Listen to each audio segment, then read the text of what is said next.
was a gentleman who became one of the most outstanding ministers and a man of great integrity in radio ministry in the 20th century. It's interesting how that began to develop and folks began to feel called. And there was a pastor in California who began to feel really called to do radio ministry. And so in 1937, he started a radio broadcast known as the Old-Fashioned Revival Hour. And he continued that till his death in 1968 at the age of 80. And in 1951, that program began to be carried on ABC Radio Network, and there were more than 650 radio stations that carried that broadcast. So Charles Fuller really fulfilled something powerful for God through that. Also, in 1947, he decided there was need for seminary training that was very biblically based, and so he began a seminary that is still to this day a powerful source of education for folks who want to go into ministry, and that's Fuller Seminary in Pasadena. Initially, there was some challenge, especially with commercial radio stations, to carry religious broadcasting. There were some who just would not carry any religious broadcasting. We sometimes think those things have just happened in recent years, but it goes way back. And so he just trusted God to open up the stations. And so early on, an opportunity came for a Sunday evening spot on a station known as KNX that was also known as the Voice of Hollywood. The challenge was that Sunday evening spot on that station was very expensive. Some of his friends cautioned him that maybe that was too big a step to take right now, but he really felt like God wanted him to do it. So he stepped out, and by faith, he did that. Well, early into it, it began to be a challenge, and there was a Thursday that he was really concerned because he just did not have the money to pay for the coming Sunday's broadcast. It was $500 a week. Now, that doesn't sound like a lot these days, but in those days, that was a lot of money. And so he reached a point, he and his wife were talking about it, that did he cancel or not? And they agreed that they would wait till the next day and pray for God to show them what to do, because they had $350. They needed $500. They were missing $150. So the next day, he decided to make the call. And when he got ready to pick up the phone to call the station, the phone was ringing. He answered it. And on the other end of the phone call was a dentist who had been saved listening to the radio ministry of that broadcast. And the friend said to him, "Charlie, do you need any money?" And Fuller was shocked and said, "Well, yes, I do." So the dentist responded, "Well, then come over and see me." When he got to the dentist home, the dentist asked him, "How much money do you actually need?" And he said, $150. And the dentist pulled out of his pocket a check that was already written out for $150. He said, "My wife last night was so burdened and told me that we needed to send you $150. And he said, "I just simply explained to her, we don't have any extra resources right now. We don't have a way that we could even possibly do that." And he said, so we agreed we would just pray about what were we supposed to do, because she felt so strongly you needed $150. And he said, so I went into work this morning, and shortly after I arrived, a customer without an appointment, client of the dentist firm, came in and said, I want to pay you a past due bill that I owe you for $800. And he said, so it became very easy to know how we were going to supply the $150 that God had spoken to my wife of what she was supposed to do. And I think it's very important for us to understand that part of faith in action has to do with provision. You know, money is always a challenging subject to talk about. And in most of our lives, there's some form of challenge related to money. Frequently, it's that we always have more that we could do if we had more money to operate with. Are there things you'd really like to do, but you just can't afford to do them right now? And there's times when you're a married couple, another challenge can be, what are the priorities with that money? There's times that Grace and I have different ideas of what it would be nice to do if we had an extra $500, because we both have different things that are important to us. And yet we look, and as a believer, we have to realize and never forget that we are plugged into God's economy, not to this world's economy. And that we need to understand that economy and be willing to operate as if we really do believe that. And then there are going to be times that will be things that, just like Fuller stepped out in faith and said, we'll take this time slot, even though he wasn't sure where the $500 a week was going to come from, except he knew God was his source and he felt God had told him to do it.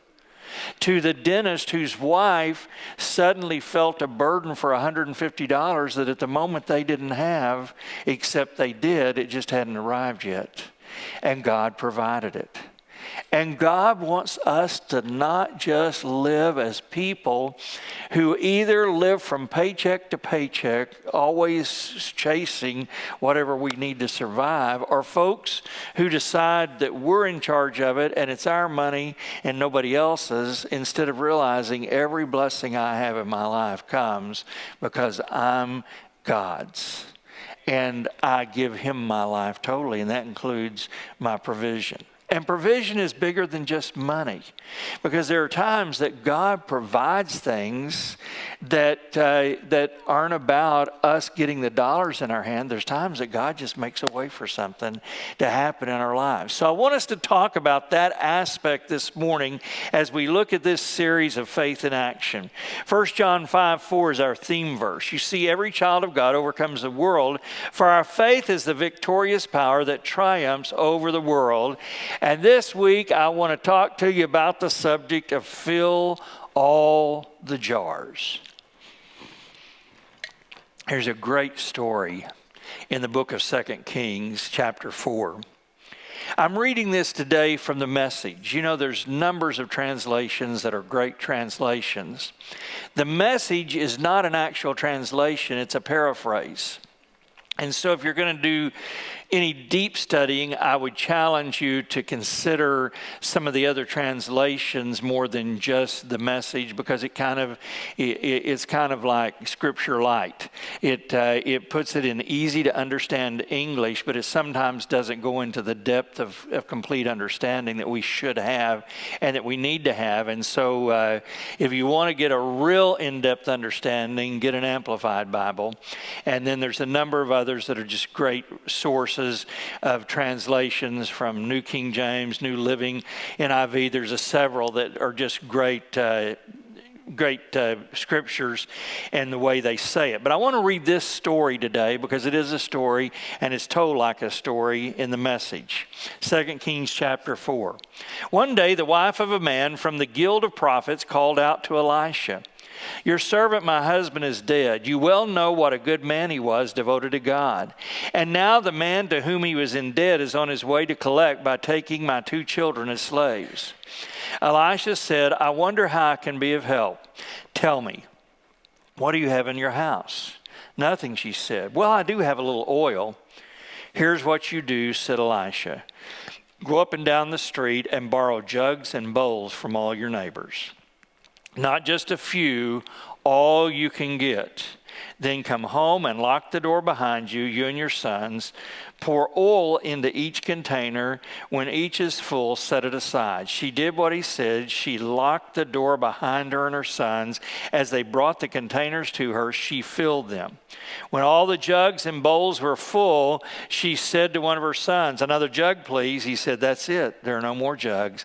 Then the oil stopped. She went and told the story to the man of God. He said, "Go sell the oil and make good on your debts. Live, both you and your sons, on what's left." Great story that has some very powerful nuggets of truth in it. that just don't apply to this widow and her sons, but are powerful truths for us in understanding how do we live in God's provision? How do we believe for God's provision? How do we allow God's provision to flow in and through our lives? I think one of the things that we all deal with sometimes is the pressure of unfavorable circumstances. Have you ever been in a spot where things were going wrong and someone told you to cheer up because they could be worse, and you cheered up and sure enough they got worse? Yes. Ever had that happen where you had a positive outlook, you were trusting in God, but then you got even hit harder than what you'd been before? It's because we live in a world that's in spiritual warfare.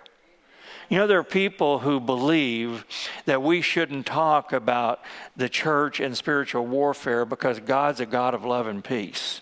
And so we should never mention the word war in church.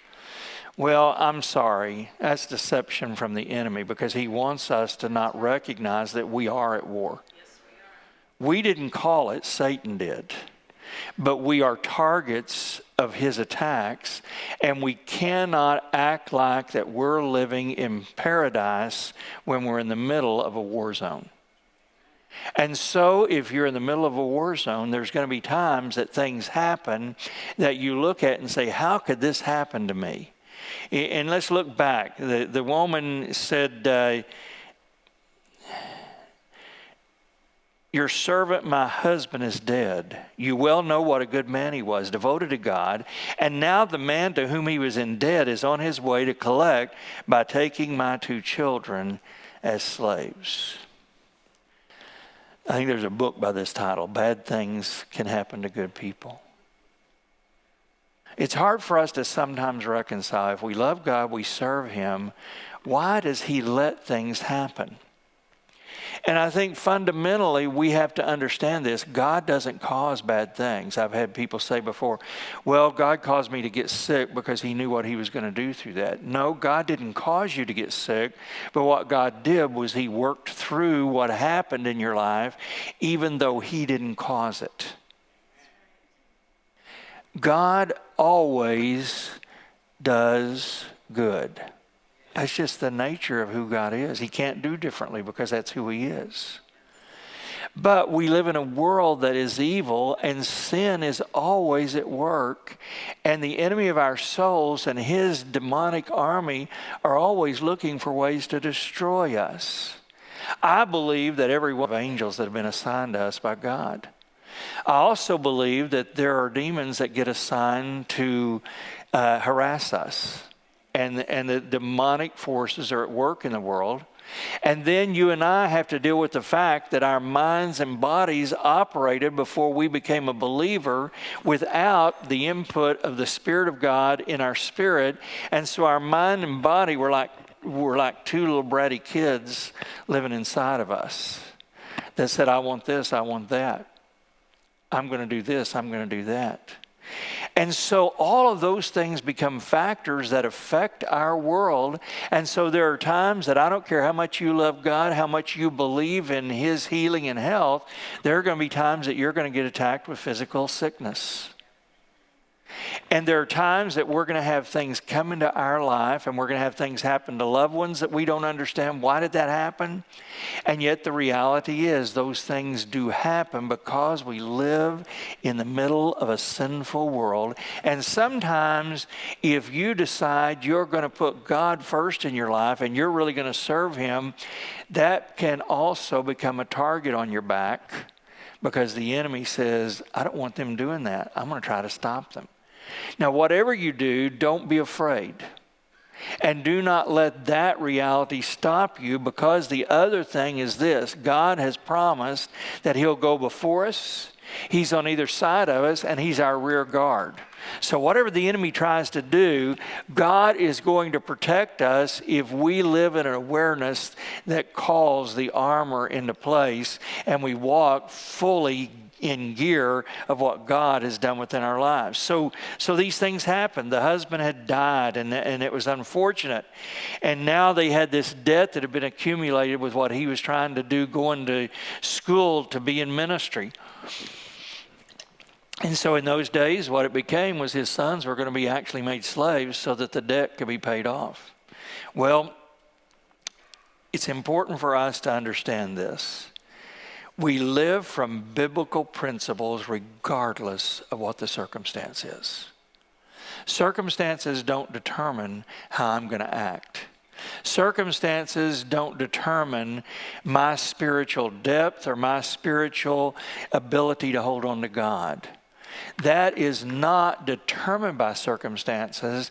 And the good news is that if I am determined to live by God's principle, it will be a GPS that will get you through the most hazardous part of the journeys of life. That when you and I begin to say, no, I'm going to live from what the principles of God's Word says, regardless of what circumstances are telling me about that. And then the other thing is this, to recognize that God is our source. Don't ever forget, God supplies your need according to his riches in Christ Jesus. Your job is not your source. Your savings account is not your source. An inheritance is not your source. However, you've gotten resources that are in your hand. Whatever method brought them to you, they still ultimately came from God. He's your source. And the other part of that is he will make a way. It may not look like it. It may not feel like it. There may be nothing that you can see from a natural perspective that confirms that, but it's done in the spiritual dimension, and it always has to begin at the spiritual level before it can be manifested in the natural level. So whatever you're facing that you're not sure how you're going to get there, what are you going to do? God's your source. He'll make a way. Charles Fuller didn't know what he was going to do, but he did know this: God was his source. And so he trusted God, and then at the moment that he needed to be responsible and let the station know, because he was at the end of the time frame, God was faithful. Now, what if God had not put that in that dentist wife's heart? Then he would have worked something else out for whatever he wanted to do, because he had told Fuller, you're going to be on the broadcast. I've seen this over and over again in my life personally. I've watched it in other people's lives, that when you get to where it's the midnight hour and nothing has happened, do not panic, because the midnight hour you see may not be the midnight hour God's operating in. A day is 1,000 years to God, and 1,000 years is a day. He doesn't operate on our timetable. He operates on his supernatural plan, and he intervenes within the natural from that dimension.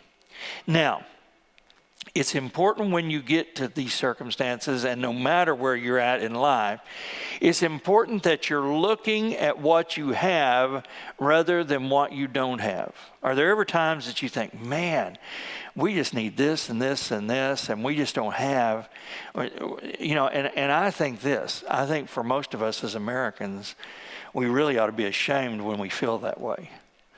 If you feel that way, you need to go and do a missions trip in a third world country. You'll come back with a whole different perspective of what you have and don't have. But the reality is that there are times that we feel like we don't have everything we need. She said, when Elisha said to her, what do you have in your house? Her initial response was nothing. And then she thought, well, I do have a little bit of oil.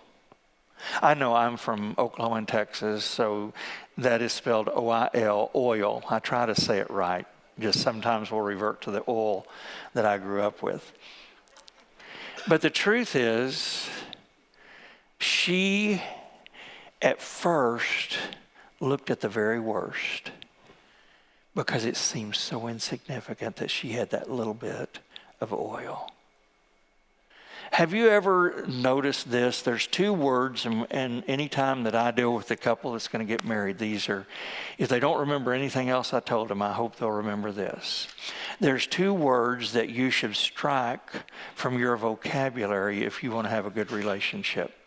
One is the word always, and the other one is the word never. You know, I've had folks come in and their marriages are struggling, and one will look at the other and say, "You always," you know, and the other one will just kind of sheepishly look there and say, "Yeah, I remember once 10 years ago when I didn't do that." You never. You ever said that to your spouse? Because the truth is, those are such strong words that just put the hammer down. And her initial response is nothing. And then she thought, that's not really true. It isn't much, but I have a jar that still has a little, I think it was probably avocado oil, honey, because it would have been healthier. So it was in the house. What happens is we have a tendency to be overwhelmed. And we shouldn't beat ourselves up because we have natural human emotion, and we live in a world that's been infected by sin. And there are times that the enemy of our soul or the demonic powers associated with him are just our own struggles and the things that are happening in a world around us with other folks who are struggling with that. There are times that what is going on in your life can become overwhelming, because frequently it isn't just that there's this one thing you're dealing with that's a challenge. Generally, there's multiple things that are challenging you at the same time. And you're trying to understand, how can I do this? Because it is just overwhelming. I think that's where she was. And here's what the enemy does to us. When that happens, he puts us in the powerful grip of doubt and fear. There's two other words that you probably ought to take out of your vocabulary. Have you ever said, what if? And you went down the laundry list of things that could go wrong or things that didn't work. What if this happens? What if that happens? And very frequently we are busy sometimes looking at ways to what if things that are never going to happen anyway. And even if they do happen, if God's your source, he's going to make a way that gets you through. One of the things I've incredibly watched in my lifetime is that every time there's been reversals in my life, and I've had some significant reversals, every time when I got through it and moved forward, I was always in a better place than I'd been before I got to that point. God's just always, it's part of the principle of who God is. He takes us from victory to victory to victory, not from defeat to defeat to defeat. And yet the battle has to happen that can take us to defeat if we're going to have victory. Because if you don't have a battle, there'd be nothing to have as victory. But when we begin to live from victory to victory to victory, it changes everything in how we face what's in front of us. And we begin to know God's going to make a way, and I'm not going to let doubt of what he's going to do or fear of what's going to happen keep me from living in knowing that God has given me and will give me the resources I need. Remember this, a little is far more than nothing. One of the things that God's really put in my heart in recent years is I read a book about the storehouse principle. And it began to affect us both personally and as a church to have a storehouse savings. Because he says he'll bless our storehouses. And sometimes we think, well, when I get to a certain place, I'll put a lot more aside, or I'll start giving more when I get to a certain place. And sometimes it isn't that you need to be putting $1,000 a month in a storehouse. Start by putting $1 a week in it. And just trust that God's your source and he's going to multiply it. Because he can take that little cruse of oil and he can do amazing things with it when we begin to recognize that whatever he's placed in our hands, whatever we have around us. And so don't ever say, I have nothing. Begin to look and see, what do you have? And then understand this, because this is the truth that begins to come out of that. is begin to recognize that our natural resources, if we're a child of God, are impregnated with supernatural energy. It's interesting what Elisha told her to do. She says, I have this little jar, has a little bit of oil in it. He says, now, here's what I want you to do. Go up and down the street and borrow jugs and bowls from all your neighbors. Not just a few, all you can get. Then come home and lock the door behind you, you and your sons. Pour oil into each container. When each is full, set it aside. She did what he said. She locked the door behind her and her sons. And as they brought the containers to her, she filled them. If you're going to have faith, faith always requires corresponding actions. I'll never forget years ago, a guy that I knew told me he had been to an Oral Roberts healing crusade. And he said, when I got there that night, I watched as ambulance after ambulance pulled up and people were brought out in wheelchairs and stretchers. And at the time I thought this was kind of harsh, but I've thought a lot about it since then. He said, I knew none of them were going to get healed that night. I thought, wow. He said, because the ambulances stayed there. They didn't leave. You always have to have corresponding actions to whatever it is you're believing God for. Your corresponding actions need to be based on what do you sense God is telling you. In this case, the widow had Elisha the prophet saying to her, go get every kind of container you can find to put this oil in. That was a directive from God. And if you're in the middle of anything right now that you don't have the answer to, if there's anything you're not sure what to do, but you're willing to believe God, ask Him, what do you want me to do right now? And then wait till He tells you. Now here's where we get in trouble. We hear people talk about God telling me this and told me that. Other people that have had dreams have had appearances of angels. And you're going, none of that's ever happened to me.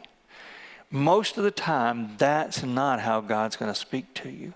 How He is going to speak to you is you're going to have an impression of something you ought to do. Have you ever had something going on and you just kind of knew this is what I need to do? Do you realize that frequently that's God speaking to you? And all you need to do is say, God, make it clear to me, is this you speaking to me? And then take a step of faith, because your worst case scenario is that you are not going to lose out with God. He's just going to take it to a different place, and He's more likely to do that because you stepped out in faith. I remember my dear former pastor and mentor, Don George, knew that they had outgrown the facility they were in, that God wanted a new facility, and it was to be on the freeway in Irving, Texas. I still remember it made all the local news media when he loaded up the congregation in buses and they went and walked around a piece of property on the 183 expressway, believing that God was going to give them that property to build a church. Well, there's a shopping center sitting there today. But what did happen? In a short time, maybe a couple of years later, another exit down from that was a piece of property that had sat vacant in one of the most strategic locations where that expressway connected with Irving Boulevard. That was a main thoroughfare going into the city of Irving. And that piece of property had sat there vacant for like 30 years, even when everything else around it had developed. And it was like 30 acres. And then one day, God opened it up for the church, Calvary, to move there. Interesting thing was, the history of that property was in the early 1950s. Oral Roberts had held a crusade there. Maybe God had decided it was hallowed ground and He didn't let anything else get built there till it was time for that to be. Not only that, but that property became the home of that church. For a number of years, Trinity Broadcasting built one of their stations on that same property that they bought from them. Then in further years, they moved to another location on another freeway in some other church. all of it was the hand of God, but it was because Don George was willing to publicly go out and declare something he sensed God was telling him and take whatever it looked like that made him look foolish when a shopping center got built there instead. Because God honored his faith and the action he took and gave him something even better than what he had initially stepped at. I've told you before, I many times circled a building on Innovation Boulevard that I thought God was going to have us turn from a warehouse into a church. I'm so glad God didn't do that, but I'm so glad I circled it because that was my faith, believing, and here we are today because God honored that. And when we begin to look at what happens, you can't ever forget that something that's full always began with something that was empty. Whatever gets filled couldn't be filled if it wasn't empty to start with. So whatever in your life feels empty right now is a golden opportunity for God to fill if you trust him and believe that the little bit of oil in your hand God's going to use to do amazing things with. Supernatural power is always energized by faith so that that faith can invade the natural. Every time you're dealing with something in the natural, don't forget there's supernatural truth and power that applies to whatever it is in the natural. So God is not going to ever deny natural circumstances, but he's always going to trump them with supernatural truth. One of the greatest mistakes of the faith movement was when in the name of trying to do things right and have positive confession, there was the tendency, and if some of you were a part of that and remember from back in those years, you didn't ever dare tell anybody that you were sick, because that was considered a negative confession. So, you could be sitting there sneezing, blowing your nose, and someone said, "How are you doing today?" I'm high and blessedly. Say it again. I'm highly favored. And that's true. And if you said, but you have a cold. No, I don't. I'm healed. As a faith statement, there's truth in that, but here would have been far better, and this is where we need to live. I can say in the natural, I have a cold right now, but I believe by the stripes of Jesus we were healed, and so supernaturally I am healed, and I believe that what is already done in the spirit realm is going to be manifest within my body. That's positive confession. And when we begin to understand that, then we are able to see every time whatever is going on in the natural, it's going to get energized by faith, and supernatural power is going to change it.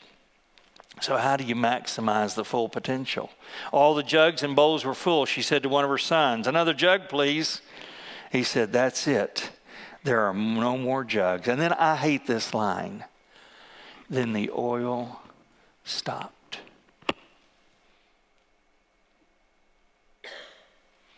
There have been times that you begin to let God take you to a new place, and then you got too comfortable and quit taking the steps that had gotten you where you were, and you may have missed more God had. If they had found 10 more jars somewhere, they would have been filled. They would have found 50 more jars. They would have been filled. Never limit God. Believe beyond what you think can happen. Because until you're at a place where you can't think it could happen, you probably aren't going to see it happen. Because it has to be unbelievable for faith to kick into gear. If it's something that you can see naturally is going to happen, then that's a whole different thing. But faith is when on the natural, it calls those things that are not as if they are. And literally, it even takes it a further step, because here she had this little bottle of oil.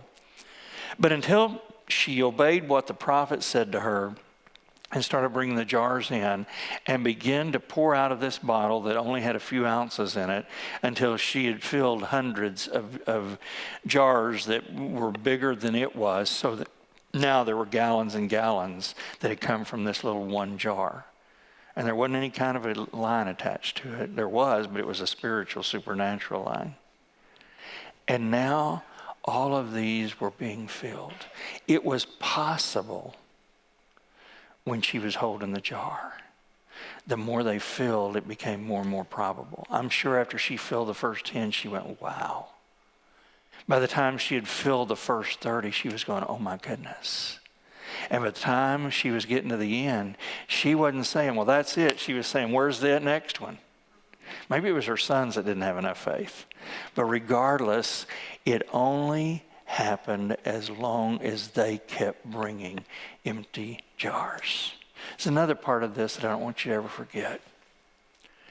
I think that there are times, especially when we live in a world that we consider a spirit-filled environment, there are times that we really are diligently seeking God, and He fills us. And then we get comfortable. I've done that. I get comfortable and I'm grateful, but I begin to coast. There's things that I'm not quite as committed to as I used to be that are important disciplines within my life. There's times that I'm not living in that expectation of what's God going to do. You know, if you've ever been a part of a revival of any sort, you begin to live with an expectancy of what's going to happen next. And do you know, when we quit living with that expectancy, we're going to quit seeing supernatural to the extent of what it could be. What would happen if this year of 2022, we all begin to look at the things that we're believing God for and begin to have an expectancy that this is not hope, this is faith. Faith is the substance of things hoped for. That I begin to believe it in such a way that I know that I know that I know that I know it's going to happen. I'm going to tell you something. We're going to burn the mortgage on this church this year. You say, oh my, Pastor, did you just say that? Absolutely. Because I have the pan to do it in. I've taken the step of faith God told me to take. And we're going to watch God's hand. But what if you get to the end of 2022? That isn't an issue for me. I'm trusting God. And I'm telling you, we're going to burn the mortgage this year. I don't know how He's going to do it, but He does. And when we begin to believe that, God's provision will only stop when our anticipation stops. Boy, life gets busy. The mundane frequently snuffs out the incredible. We get so caught up with the day-to-day routines, and you have to do them. You know, if you don't take the trash out, it'll pile up. If you don't go to work, the paychecks are going to quit coming in. There's just certain natural truths of how you have to operate within life. But here's the deal. If in the middle of all that, you continue to live bigger than that, the anticipation of what God's doing and what God's going to do, you'll see God do, and determine you're not willing to settle for anything less than the full potential of what God can do. And I read somewhere in a book that He's able to do exceedingly abundantly above all that I can think or imagine. So if I'm willing to believe it, God, it isn't just an issue of me believing it, but God, expand my faith, enlarge my faith, help me see. You know, the verse that says, oh, magnify the Lord. You can't make the Lord any larger, but here's what you do. Have you ever looked at something with a magnifying glass? Now it looks bigger because you're looking at it. If you begin to magnify the Lord, you begin to look at Him largely, it only is going to enhance everything that God can and will and has promised He will do for you. So what's the last thing about this? Learning to live from abundant provision. Go sell the oil and make good on your debts. Live both you and your son on what's left. That tells me it had to have been abundant provision. They had enough faith that they got jars that they were able to cash in a good amount. There's just some truth in this that you need to understand. You and I have to begin to live as if we have abundant provision. Does that mean that today you go out and go in debt for a bigger house than what you have? No, unless God told you to. Does that mean that you take your car that's 3 years old and go buy a new one today just so you're taking a step of faith? Not unless God told you to, or that's the rhythm you lived in. What is important is that you live with that sense of expectancy. And more important than that is that you create an atmosphere around you of generosity. I'll have to admit to you, I haven't always been a real generous person. I think it goes back to the abuse I had as a child when we would occasionally get hamburgers from Dunn's Dairy Cream. They were 5 for $1. I remember that. And so we would all get a hamburger. And I would just savor that hamburger. It wasn't a Whataburger, but oh, it was so good. And my older siblings, me being the youngest, would just, they were like dogs. They just woofed it down. It was gone. And then they would look at me like a hungry dog while I'm savoring mine, guilting me into giving them some of what I had. And I learned how to hold on tightly to that burger and not give them a bite and not get guilty because I was doing that. The problem is that we can develop a stingy spirit. What do you have God can't have? What would it be today if God asked that you'd tell him no? Is there anything? And more importantly to that, how do you bless people? I'm going to step on some toes here. And if it's your toes, don't say ouch out loud. Or don't get mad at me because you want to go to heaven. When you go to a restaurant and you're served, do you tip the server generously?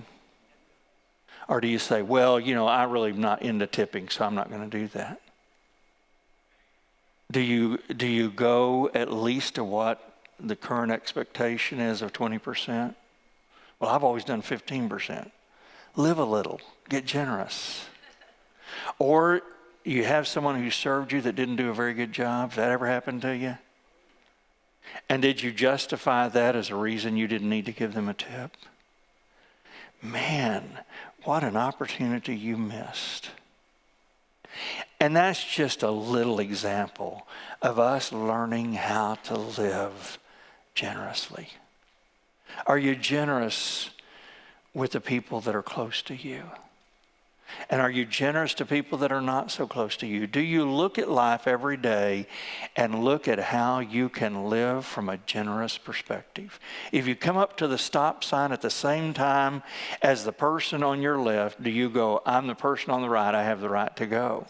Or do you sometimes just wave them on because you want to live generously? It impacts every part of our life to make that decision. And I'm convinced of this. We'll never get the fullness of what God has if we don't learn how to do those things. Because it creates an atmosphere that we can then operate in the atmosphere of God's generosity. And then I'm going to talk about another one that some people don't like. And that is the environment of giving tithes plus your over and above giving. Pastor, should I tithe? It's a great starting point. And we've come through a lot of godly Christian counselors that do finances in recent years that tell people, well, start at 3% and work your way up. I've never read a scripture that says that. And I'm not saying God won't still bless you. But if you want to operate according to God's principles, here's the magic number, 10%. And it didn't start under the Old Testament law. It goes all the way back to Melchizedek in Genesis chapter 12. It's just God's principle. I'm not here, I don't know what you do or don't do, and I don't need to know. I'm just telling you, if you want to walk in faith in God's provision, begin at his entry level. That's his entry level. And then, because you're choosing to have this atmosphere of generosity, begin to look at how you can give over and above. I'm so thrilled at the number of folks that are part of this church family who are giving to missions over and above your other giving. I promise you, not only is it blessing the folks that we're involved with in missions ministry, it's blessing you. It isn't because it's a gimmick. It isn't because it's a get-rich scheme. It's because it's the environment that God has set for how he blesses. He said, bring all the tithes into the storehouse and see if I won't open the doors of heaven and bless you. He says in 1 Corinthians, he who sows sparingly will reap sparingly. He who sows generously will reap generously. God just has this ability when you begin to set that as your environment, because you know why it works? It's not really your environment, it's God's environment. You're just plugging into the environment that God blesses. And when we begin to understand that, then we have not only enough to pay our debts, but we have enough to live. And then to come to a place where we become a culture of extravagant abundance. So that sometimes we do crazy things giving above what makes any sense, but because we sense God telling us to do it. This is what's important. Pay attention. Holy Spirit will prompt you. Don't do this out of legalism. If you do it out of legalism, it won't produce, or it'll be a very limited crop. It comes because it becomes a desire to live in who God is within you and live by faith. And this is going to be the truth. When you decide to do that, blessing always endlessly chases obedience. You get obedient to God, blessing and favor is going to chase you. It's going to catch up with you. It's going to overtake you. It's just who God is. And if your faith is going to grow in other areas, you have to learn to trust God with your provision. You have to live by his principles if you want the fullness of what God would have for you. And it's amazing what God will do if you chose to do this. I love the story of Hobby Lobby. And some of you know this story. In 1970, David Green took out a $600 loan. And his family started making little miniature picture frames in their garage and selling them. 2 years later, they had a 300 square foot store. Currently, Hobby Lobby has over 900 stores with 43,000 employees and has reached $6.4 billion this past year in revenues 50 years later. I can't tell you the countless ways that they have blessed the kingdom of God and blessed in our world needs. And David said, I had to learn to steward resources with a heavenly mindset. I want to read you a little bit more of what he said. In fact, he says that while his family was called to ministry from the pulpit, I think he has 6 brothers.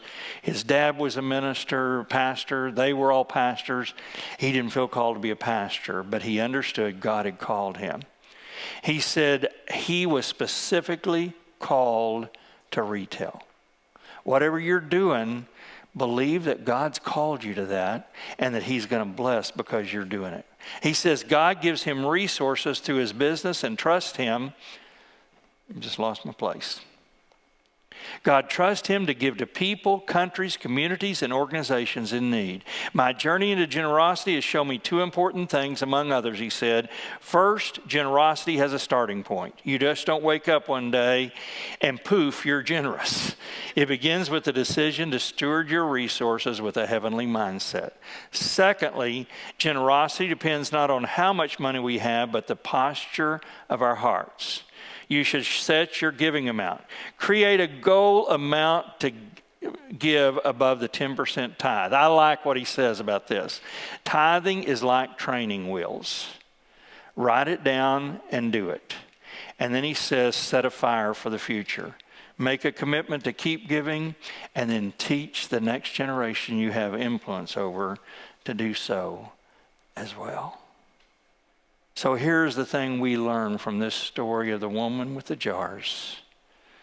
You have to begin to look past whatever unfavorable circumstances. What is the things that you would go back and change if you could? If you could get a mulligan, what would you go back and change? Quit thinking about that. You're where you are today. Let God take you from where you are, not where you wish you'd been. And don't let where you wish you'd been limit what God will do through where you are. Look at what you have rather than what you don't have. As soon as you begin to look at what you don't have, do you know what you're doing? You're concentrating on lack. And lack is not in God's vocabulary. And if you want to get in God's mindset, don't again say, I have lack. I heard it say one time, broke is a temporary condition. Poor is a state of mind. Don't be poor. Be honest that you may be broke right now, but you're not poor. You're blessed. And then recognize your resources are impregnated with supernatural energy. I'm just believing God that I'm going to have spiritual triplets and quadruplets, not just one, because I believe that what I touch and everything around me in the natural is supernaturally infused with life-giving power of God. Maximize your full potential and live from abundant provision. What a powerful truth for us in order for us to walk and take our faith and put it into action. Father, I pray that you would help us to hear the truth of your word, and that we would just take your word and the principles of your word and apply them in our lives and see what you do for your glory and all the plans you have for us. And I just thank you in advance for what you're going to accomplish in Jesus' mighty name.